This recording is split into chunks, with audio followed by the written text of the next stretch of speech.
Hi friends good morning. तो मु गोटे आज छुटिया कथाटा आपण को कहबी जहाँकि आपणकर लाइफ पूरा चेंज हो। तो केभे भी कौन सी काम रे आपण शिकायत करेंगे नहीं, कंप्लेन करेंगे नहीं। कहीं ना एटा था किंतु मु पड़गली आज मुझे कामटा करि कौन सी कंप्लेन आपण को लाइफ रे करंतु नहीं।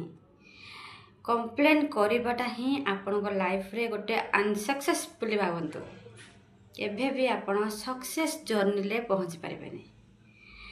तो लाइफ अच्छी माने प्रॉब्लम में आसीबो, तो ताकू समाधान करंतु, माइंड खर्च करंतु।